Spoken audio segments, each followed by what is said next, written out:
Very good morning everyone team. నిన్న మనం post market చేస్తున్న టైంకి గిఫ్ట్ నిఫ్టీ 900 పాయింట్స్ వరకు గ్యాప్ అప్ వెళ్ళింది.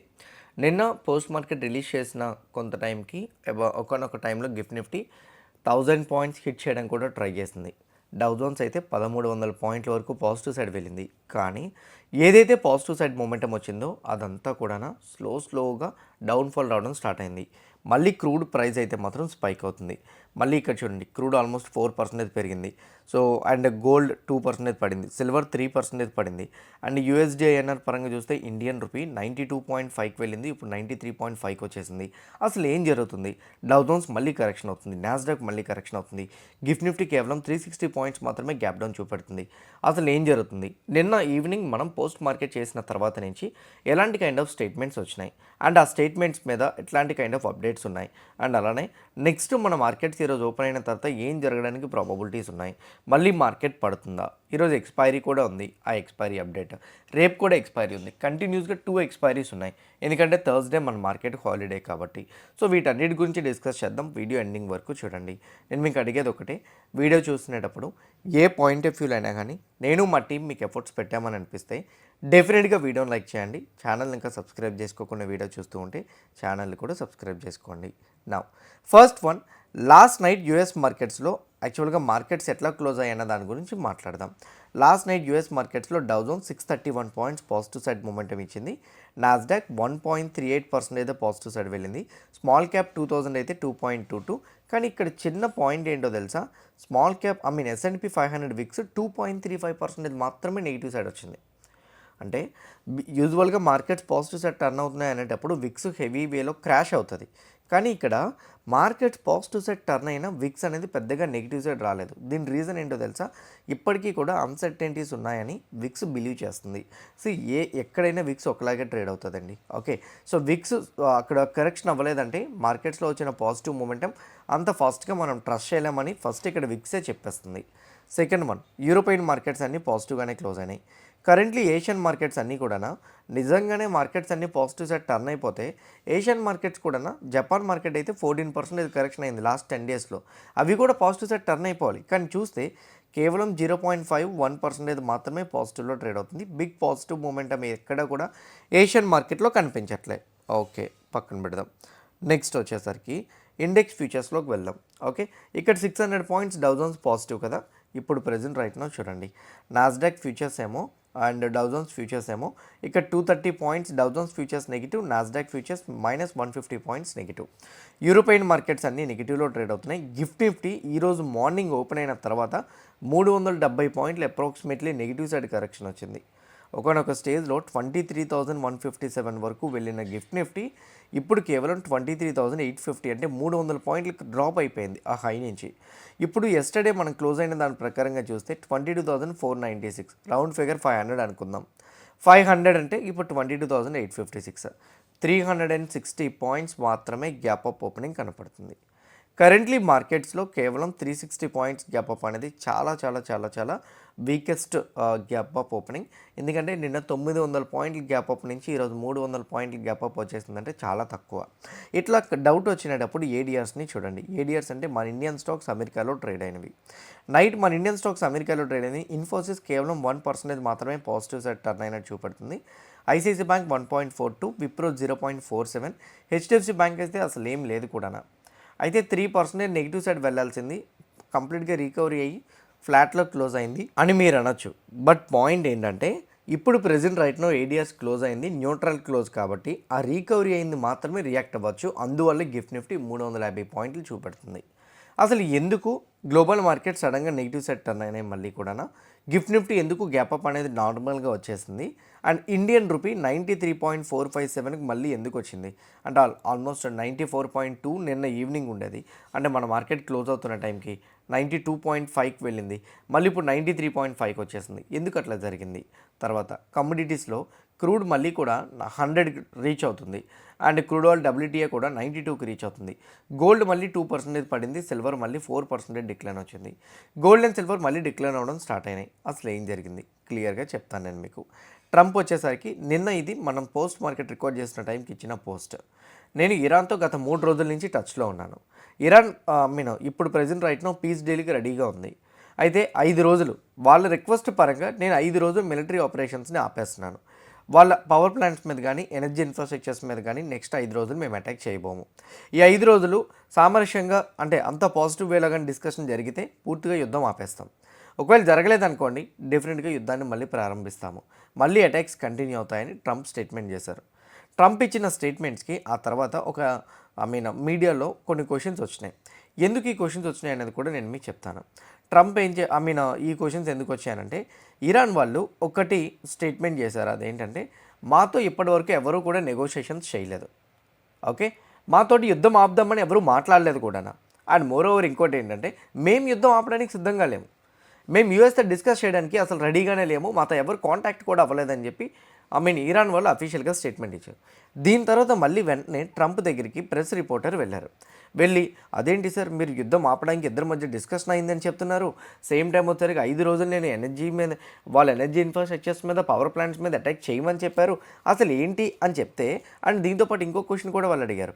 ఇరాన్ వాళ్ళు ఇంకోటి కూడా చెప్తున్నారు, మీరు ఒక మంచి స్టాక్ మార్కెట్ ట్రేడర్ అని, మీరు స్టాక్ మార్కెట్లో షేర్స్ని పెరగడం కోసం అలానే ఎనర్జీ మార్కెట్స్లో క్రూడ్ ఆయిల్ని పెంచడం కోసం గోల్డ్ని సిల్వర్ని పెంచడం కోసం మీరు కేవలం లాభాల కోసం మాత్రమే ఇలాంటి కైండ్ ఆఫ్ స్టేట్మెంట్స్ చేస్తారని ఇరాన్ చెప్తుంది. దీంట్లో ఎంతవరకు వాస్తవాలు ఉన్నాయని ట్రంప్ని స్టేట్మెంట్స్ అడిగారు. ట్రంప్ చెప్పిన దాని ప్రకారంగా మేము ఒకటే టార్గెట్ పెట్టుకున్నాం. ఓకే, సో ఇరాన్ యొక్క లీడర్స్తో మేము ఎప్పటికీ కూడా డిస్కషన్స్ చేసుకోలేము. ఓకే, సో ఎందుకు అనంటే ఆ లీడర్స్ అసలు టచ్లోనే లేరు. మేము ఫేజ్ 1 లీడర్స్ని చంపేశాం, అంటే కొమేనీని చంపేశారు కదా, ఫేజ్ 1 లీడర్స్ని చంపేశాం, ఫేజ్ 2 లీడర్స్ని చంపేశాం, ఫేజ్ 3 లీడర్స్ని కూడా చంపేశాం. ఇప్పుడు ప్రెజెంట్ రైట్నో అక్కడ గవర్నమెంట్ సైడ్ నుంచి పొలిటికల్ లీడర్స్ ఎవరు లేరు. యాజ్ ఆఫ్ నౌ నేను డిస్కస్ చేసింది ఎవరితోనంటే వాళ్ళ కమేనీ ఫ్యామిలీ వాళ్ళతో మేము డిస్కస్ చేయలేదు, ఎందుకంటే వాళ్ళు బ్రతుకున్నారో లేదో కూడా తెలియదు, వాళ్ళు ఎక్కడో అండర్ గ్రౌండ్లో ఉన్నారు, మేము వాళ్ళతో మాట్లాడలేదు కూడా. మేము మాట్లాడింది అంతా కూడా ఇరాన్ యొక్క స్పీకర్. ఓకే, ఇరాన్ యొక్క స్పీకర్ ఎవరైతే ఉన్నారో పార్లమెంట్ స్పీకర్, వాళ్ళతో డిస్కస్ చేసాం మేము. అతనితో డిస్కస్ చేసింది కూడా ఇప్పుడే నైటే. అదేంటిది 3 రోజుల ముందు ప్రెస్ మీట్లో మాట్లాడారనేది మరి ఇంకా ప్రెస్ పర్సన్ మాట్లాడలేదు, అది మేము నైటే మాట్లాడాం. ఓకే, దానికి వాళ్ళు 5 రోజులు పీస్ డీల్కి ఒప్పుకున్నారు కూడా. పాకిస్తాన్లో వేదికగా కమింగ్ డేస్లో మేమిద్దరం కూడా పీస్ డీల్ మాట్లాడడానికి రెడీగా ఉన్నామని చెప్పి ట్రంప్ అయితే మాత్రం స్టేట్మెంట్స్ చేశారు. ఓకే, ఫస్ట్ వన్ వచ్చేసరికి ఇరాన్ అంగీకరించకపోవడంతో ఈవెన్ డౌ జోన్స్ కూడా 1000 పాయింట్స్ ఉన్న గ్యాప్ ఆఫ్ 600కి పడిపోయింది. ఓకే, దాని తర్వాత ఏం జరిగిందో న్యూస్ అప్డేట్స్ పరంగా చూడండి. యుఎస్ డెలిగేషన్స్ వాళ్ళు పాకిస్తాన్కి కమింగ్ డేస్లో అరైవ్ అవుతారని పాకిస్తాన్ అఫీషియల్స్ చెప్పారు. దీనికి ఇరాక్ వాళ్ళు ఇటలీ వాళ్ళు అయితే మాత్రం కొంచెం మీడియేటింగ్గా వస్తారని చెప్పి కూడా చెప్పారు. పాకిస్తాన్లోని టెహ్రాన్ వాళ్ళు కూడా రావడానికి సిద్ధంగా ఉన్నారని యుఎస్ అఫీషియల్స్ చెప్పారు. దాని తర్వాత పాకిస్తాన్ సోర్సెస్ చెప్పిన దాని ప్రకారంగా టెహ్రాన్ అయితే రెడీగా లేదు అండ్ టాక్స్ చేయడానికి యుఎస్ అయితే ముందుకు వస్తుంది, బట్ కాకపోతే మాకైతే వాళ్ళపైన నమ్మకం లేదని ఇరాన్ వాళ్ళు చెప్తున్నారు అని చెప్పి పాకిస్తానే క్లారిటీ ఇచ్చేసింది. ఓకే, టర్కీ ఈజిప్ట్ వాళ్ళు అయితే మాత్రం పాకిస్తాన్తో పాటు మీడియేటింగ్ చేయడానికి వస్తున్నారు, టర్కీ అండ్ ఈజిప్ట్ వాళ్ళు అయితే మాత్రం. బట్ ఇక్కడ ప్రజెంట్ రైట్ ఎక్కడ కూడా ఏ అఫీషియల్ సోర్స్లో కూడా ఇరాన్ వాళ్ళు పీస్ డీల్ మాట్లాడడానికి ముందుకు వస్తున్నారని లేదు. దీన్ని బట్టి ఏమర్థమవుతుంది, యూఎస్ఏ యుద్ధానికి భయపడి వాళ్ళకి కాస్ట్ ఎక్కువ అవుతుందని, ఎకానమీ ప్రెజర్ పెరుగుతుందని, గల్ఫ్ కంట్రీస్లో ఎక్కడైతే ఇన్ఫ్రాస్ట్రక్చర్స్ ఉన్నాయో వాటి మీద ఇరాన్ ఎప్పటికైనా అటాక్ చేస్తుందనే భయంతో సైట్ ఆఫ్ హార్మోజ్ ఓపెన్ చేయకపోతే యూఎస్ మీద అందరూ కూడా ధ్వజమెత్తారనే రీజన్ తోటి ఇరాన్ వాళ్ళు అయితే మాత్రం ప్రెజెంట్ రైట్ నౌ యూఎస్ వాళ్ళు అయితే మాత్రం యాజ్ ఆఫ్ నవ్ అయితే మాత్రం కంప్లీట్గా ఇరాన్ వాళ్ళని ఏదో ఒక విధంగా పీస్ డీల్ తీసుకురావడం కోసం యూఎస్ వాళ్ళు ముందుకు ఒక స్టెప్ వేశారని తెలుస్తుంది. అండ్ ఇంకోటి, ఇప్పుడు ఎందుకు ఆయిల్ ప్రైజెస్ మళ్ళీ పెరగడం స్టార్ట్ అవుతున్నాయని అంటే ట్రంప్ వచ్చేసరికి ఒక స్టేట్మెంట్ చేశారు, ఇంకొక ఛాన్స్ నేను ఇస్తాను. ఓకే, 1 more ఛాన్స్ అంటే ఇప్పుడు ఇరాన్ వాళ్ళు దాన్ని రిజెక్ట్ చేశారు కదా, ట్రంప్కి అర్థమైపోయింది నేను మీడియాలో చేసిన స్టేట్మెంట్ స్టాక్ మార్కెట్కి లాభంగా లేవు, సో వీళ్ళు పీస్ డీల్కి రావట్లేదు, చెప్తే ఏదో విధంగా వస్తారేమో అనుకున్నాను రావట్లేదని చెప్పి మళ్ళీ ట్రంపే స్టేట్మెంట్ చేశారు. ఏంటో తెలుసా, 12 నిమిషాలు అవుతుంది నేను రికార్డ్ చేయడానికి ముందు. జస్ట్ ట్రంప్ చేసిన స్టేట్మెంట్ ఏంటంటే ఇంకొక ఛాన్స్ టెహ్రాన్కి ఇస్తున్నాను. ఓకే, నన్ను ఫేక్ న్యూస్ అని అంటున్నారు కదా, నేను అఫీషియల్గా వచ్చి చెప్తున్నా నేను ఇంకొక ఛాన్స్ ఇస్తాను. ఈ ఒక్క ఛాన్స్ లోపు టెహ్రాన్ యాక్సెప్ట్ చేసి పీస్ డీల్ కోసం పాకిస్తాన్ వస్తే పర్వాలేదు, లేదంటే మాత్రం మళ్ళీ యుద్ధ భయాందోళనని క్రియేట్ చేస్తానని ట్రంప్ స్టేట్మెంట్ చేశారు. ఓకే, ట్రంప్ కేవలం స్టేట్మెంట్సే చేస్తున్నారు. ఇజ్రాయెల్ ఏం చేస్తుందో తెలుసా, డైరెక్ట్గా వెళ్ళి అటాక్స్ చేస్తుంది టెహ్రాన్లో ఉన్న ఎనర్జీ ఇన్ఫ్రాస్ట్రక్చర్స్ మీద. ఏదైతే ఎనర్జీ ఇన్ఫ్రాస్ట్రక్చర్స్ని టచ్ చేయకూడదని ఇప్పటి వరకు ట్రంప్ అనుకుంటున్నారో యాజ్ ఆఫ్ నో ఇజ్రాయెల్ వాళ్ళు అయితే మాకు ఎటువంటి ఫోన్ కాల్ కానీ ఎటువంటి అప్డేట్ కానీ యూఎస్ దగ్గర నుంచి రాలే. రాలేదు కాబట్టి మేము డైరెక్ట్గా ఇరాన్ పైన అటాక్స్ చేస్తాము అండ్ ఇరాన్ ఎనర్జీ ఇన్ఫ్రాస్ట్రక్చర్స్ ఏవైతే ఉన్నాయో వాటి మీద మేము అటాక్స్ చేస్తామని ఇజ్రాయెల్ వాళ్ళు స్టార్ట్ చేశారు. సో నేను అంతా అఫీషియల్ సెర్చ్ చేసి చెప్తున్నాను, అందుకే మీకు ప్రీ మార్కెట్ ఇవ్వడం కొంచెం లేట్ అవుతుంది నాకు. ఓకే, ఒక పక్క ఇజ్రాయెల్ వాళ్ళు డైరెక్ట్ అటాక్స్ చేయడంతో యాజ్ ఆఫ్ నౌ ఈ వార్ అనేది ఇంకా కంటిన్యూ అవుతుంది, ఆగిపోలేదు అని క్లారిటీ వచ్చేస్తుంది మార్కెట్స్కి. అందుకే ఇప్పుడు యాజ్ ఆఫ్ నౌ క్రూడ్ చూడండి, మనం మాట్లాడుతున్న టైంలో 100 ప్లస్ హిట్ అయిపోయింది Brent oil. Crude oil WTI అయితే మాత్రం 92కి వెళ్ళిపోయింది. గోల్డ్ 2% క్రాష్ అయిపోయింది. సిల్వర్ 3.5% క్రాష్ అయింది యాజ్ ఆఫ్ నౌ. మళ్ళీ ఇండియన్ రూపీ 93.504కి వెళ్ళిపోతుంది.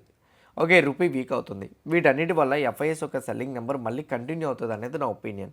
నిన్న బిగ్గెస్ట్ సెల్లింగ్ 10,414 crores మార్కెట్లో సెల్ చేశారు. Obviously mid and small cap 3-4% correction అయిందంటే మాత్రం అంతే సెల్లింగ్ ఉంటుంది. DI 12,000 crores బై చేశారు. ఇంకోటి ఇక్కడ ఇంకో పాయింట్ ఏంటంటే స్ట్రైట్ ఆఫ్ హార్మోన్స్ నుంచి ఏ షిప్స్నైనా కానీ మేము అలౌ చేస్తున్నామని రాలే, కానీ ఇండియన్ షిప్స్ నిన్న 2 వెజల్స్, ఓకే, గ్యాస్ వెజల్స్ అనేవి 2 షిప్స్ మన ఇండియన్ ఫ్లాగ్తో వెళ్తున్నాయని అప్డేట్ ఇచ్చారు. దీనికి ఇరాన్ వాళ్ళు ఇంకా స్పందించలే. ఇరాన్ వాళ్ళు స్పందించి ఇండియన్ షిప్స్ని కానీ మేము వదిలేసామని చెప్తే ఇండియన్ మార్కెట్స్కి అది పాజిటివ్గా మారే అవకాశం ఉంది.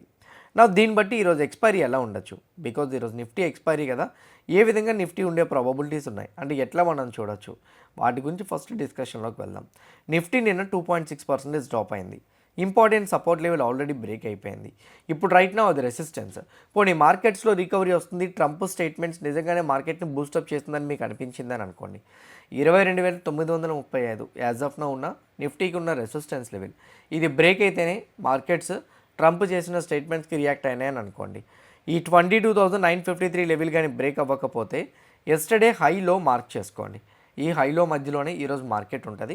Because of expiry last 4 days trendy మార్కెట్స్గా కనిపించినాయి కాబట్టి ఈరోజు రేంజ్ బౌండ్ మొమెంటం మనం చూసినా ఆశ్చర్యపోవాల్సిన అవసరం లేదు. మోర్ ఓవర్ గుర్తుపెట్టుకోండి, సెకండ్ హాఫ్ చాలా వాలటైల్గా ఉంటుంది. అండ్ ఈ వార్ పరంగా ఇంకా ఏవి కూడా క్లియర్ న్యూస్ అప్డేట్స్ రాలేదు. ఇప్పుడు రైట్ నో యూఎస్కి నైట్ కాబట్టి మధ్యాహ్నం 2-1 గంట వరకు బాగానే ఉంటుంది, కానీ 2 తర్వాత మాత్రం మార్కెట్స్ రియాక్ట్ అవ్వడానికి ప్రాబబిలిటీస్ ఉంటాయి. ఏదైనా స్టేట్మెంట్స్ ట్రంప్ సైడ్ నుంచి కానీ వాషింగ్టన్ దగ్గర నుంచి వస్తే మాత్రం. సో కొంచెం వీటి మీద ఫోకస్ చేయండి. వీటి బట్టి మనం మార్కెట్లో ఎక్స్పెక్టేషన్స్ తగ్గట్టుగా మనం చూడడానికి ప్రాబబిలిటీస్ అయితే మాత్రం ఉంటాయి. So this is an another update. Okay, ఇక్కడ వరకు క్లారిటీ వచ్చిందని నేను అనుకుంటున్నా. ఈవెన్ సెన్సెక్స్ కూడా అంతే, రేపు ఎక్స్పైరీ ఉంది. ఎస్టర్డే ఒక హై ఎండ్లో మార్క్ చేయండి. హై బ్రేక్ అయినా సెన్సెక్స్కి 74,000 ఇంపార్టెంట్ రెసిస్టెన్స్ లెవెల్, అది బ్రేక్ అయినా సెన్సెక్స్కి పాజిటివ్ సైడ్ ఎక్స్పెక్ట్ చేయండి. బ్యాంక్ నిఫ్టీకి అయితే మాత్రం 53,500 ఇంపార్టెంట్ రెసిస్టెన్స్ లెవెల్, అది బ్రేక్ అయితే ఈవెన్ బ్యాంక్ నిఫ్టీకి ఎక్స్పెక్ట్ చేయండి, లేకపోతే బ్యాంక్ నిఫ్టీలో కూడా మొమెంటం రావడం కష్టం. యాజ్ పర్ ఫిన్ నిఫ్టీలో కూడా 24,900 రెసిస్టెన్స్ లెవెల్, అది బ్రేక్ అయితే ఈవెన్ ఫిన్ నిఫ్టీ కూడా మొమెంటం ఎక్స్పెక్ట్ చేయండి, లేకపోతే మాత్రం మనం మొమెంటంని ఎక్స్పెక్ట్ చేయలేం for fin Nifty. So these are the updates as of now. Okay, now bitcoin పరంగా ఎస్టర్డే కొంతమంది బిట్ కాయిన్ ఎందుకు చెప్పడం మానేశారు అడుగుతున్నారు. సో చెప్తాను. బిట్ కాయిన్ పరంగా అయితే మాత్రం రెసిస్టెన్స్ లెవెల్ దగ్గర కన్సాలిడేషన్ అవుతుంది. ఎస్టర్డే యూఎస్ మార్కెట్స్లో రికవరీ రావడం బిట్ కాయిన్కి బూస్టప్ అయింది, కానీ కరెంట్లీ రెసిస్టెన్స్ లెవెల్ని ఫేస్ చేస్తుండడం, యూఎస్ మార్కెట్స్ ఫ్యూచర్స్ మళ్ళీ ఫాలో అవుతుండడంతో బిట్ కాయిన్ ఇప్పుడు ప్రజెంట్ రైట్ నౌ ఆ రెసిస్టెన్స్ లెవెల్ నుంచి డిప్ అవుతుంది. అండ్ ఏదైతే రెసిస్టెన్స్ లెవెల్ దగ్గర నుంచి కరెంట్లీ డిప్ అవుతుందో మార్కెట్, అంటే కరెంట్లీ బిట్ కాయిన్ వచ్చేసరికి మేబీ 66,150 వరకు ఫస్ట్ ఆఫ్ ఆల్ మేబీ కనిపించవచ్చు, కానీ ఒక స్ట్రాంగ్ క్యాండిల్తో రివర్సల్ కనిపించాలి with 1 day time frame or 1 hour time frame. 1 hour time ఫ్రేమ్తో కానీ రివర్సల్ కనపడితే మాత్రం maybe bitcoin next fall 66,000 లేదా 66,500 వరకు చూసే ఛాన్స్ అయితే మాత్రం ఉంది. ఈవెన్ ఇన్ఫ్యాక్ట్ గోల్డ్ మళ్ళీ కూడా డ్రాప్ అవడం స్టార్ట్ అవుతుంది. నిన్న ఏదైతే రికవరీ వచ్చిందో మళ్ళీ గోల్డ్ డిక్లైన్ అయిపోతుంది. డిక్లైన్ అవుతునేటప్పుడు జస్ట్ లోవర్ టైం ఫ్రేమ్కి వెళ్ళిపోండి. ఈ లోవర్ టైం ఫ్రేమ్లో మీరు ఈ యొక్క సపోర్ట్ లెవెల్ ఆల్రెడీ బ్రేక్ అయిపోయింది. 4,350 ounce బిలో కానీ గోల్డ్ సస్టైన్ అవ్వగలిగితే ఫర్దర్గా ఫాల్ గోల్డ్ అనేది 4,200 అండ్ అక్కడి నుంచి 4,100 వరకు మనం చూసే ఛాన్స్ అయితే మాత్రం ఉంటుంది. ఓకే, సో గోల్డ్ అండ్ సిల్వర్లో మీరు యాక్టివ్గా 24/7 ట్రేడ్ చేయాలనుకుంటే అండ్ అలానే క్రిప్టోలో కూడా ట్రేడ్ చేసుకోవాలనుకుంటే డెల్టా ఎక్స్చేంజ్ అకౌంట్ ఉంది, కింద నేను లింక్ పెడుతున్నాను. ఆ లింక్ క్లిక్ చేసి అకౌంట్ ఓపెన్ చేసుకుంటే డెఫినెట్గా మీకైతే హెల్ప్ అవుతుంది. స్టాక్స్ పరంగా మాట్లాడుకుంటే కొన్ని స్టాక్స్ ఉన్నాయి, వాటి పరంగా మాట్లాడుకుందాం. నిన్న ఆర్బీఐ వాళ్ళు ఎటువంటి సపోర్ట్ బ్యాంకింగ్ సిస్టమ్కి ఇవ్వట్లేదని, బ్యాంక్స్కి liquidity deficit 2026 first time start అయిందని కూడా చెప్తున్నారు. దీనివల్ల బ్యాంకింగ్ స్టాక్స్కి అయితే నెగిటివ్, బట్ ఈరోజు ఎలా బ్యాంక్స్ దీనికి రియాక్ట్ అవుతుంది అనేది కూడా మనం చూడాలి. ఆన్ ద అదర్ సైడ్ ఇంకోటి కూడా ఉంది. ఇండియా ఎక్స్పోర్ట్స్ మీద పెట్టిన ఇన్సెంటివ్ స్కీమ్ ఏదైతే ఉందో, అంటే సింపుల్ చెప్పాలంటే ఏదైనా ప్రొడక్ట్స్ని ఎక్స్పోర్ట్ చేస్తే ఇండియా సైడ్ నుంచి, ఇండియా సైడ్ నుంచి ఎక్స్పోర్ట్ చేసుకుంటే oil charges, taxes, custom duties ఇవన్నీ కూడా 50% వరకు గవర్నమెంట్ సబ్సిడీ ఇస్తుంది. ఇప్పుడు 100% ఇచ్చేస్తామని చెప్తుంది. ఇది ఎక్స్పోర్ట్ కంపెనీస్కి అయితే మాత్రం పాజిటివ్. మోస్ట్లీ ఎక్స్పోర్ట్స్ కంపెనీకి పాజిటివ్ కదా. ఏ కంపెనీస్ పాజిటివ్గా మారే అవకాశం ఉంటుందంటే maximum traditional sectors, textile garments, leather and footwear, gems and jewellery, marine products like sea food products ఉంటాయి కదా అవి, agriculture and food processing, auto components, engineering goods and capital goods, machineries, electrical and electronics, plastic and polymers ఇట్లాంటి కంపెనీస్కి పాజిటివ్గా మారే అవకాశం ఉంటుంది. On the other side ఇంకోటి కూడా ఉంది. నిన్న నిర్మలా సీతారామన్ గారు బైబ్యాక్ మీద కొన్ని చేంజెస్ని తీసుకొస్తామని చెప్పారు. కంప్లీట్గా అఫీషియల్ అప్డేట్ ఏమి ఇవ్వలేదు. ఒకవేళ ఇస్తే మాత్రం బైబ్యాక్ రిలేటెడ్గా కంపెనీస్ నెక్స్ట్ ఏదైతే లిస్ట్లో ఉన్నాయో అవన్నీ పాజిటివ్గా మారచ్చు. మేజర్గా ఎక్కువ బైబ్యాక్ ఇచ్చేవి ఏవైతే ఉన్నాయో వాటి గురించి కూడా చూడొచ్చు. చేంజెస్ వచ్చేసరికి ఇయర్కి మినిమం 2 బైబ్యాక్స్ చేసుకోవచ్చు అనేటట్టు ఇట్లాంటివి పెడతా అంటున్నారు. మరి చూద్దాం, 6 మంత్స్ గ్యాప్ అయినా పెట్టాలని చెప్పి దీని మీద క్లారిటీ రాలేదు. అదర్ న్యూస్ అప్డేట్స్ ఉన్నాయి, బట్ కాకపోతే నిఫ్టీని, బ్యాంక్ నిఫ్టీని ట్రిగ్గర్ చేసేంత న్యూస్ అప్డేట్స్ లేవు కాబట్టి ఈవినింగ్ పోస్ట్ మార్కెట్ అనాలిసిస్లో అవి నేను మీకు కవర్ చేస్తాను.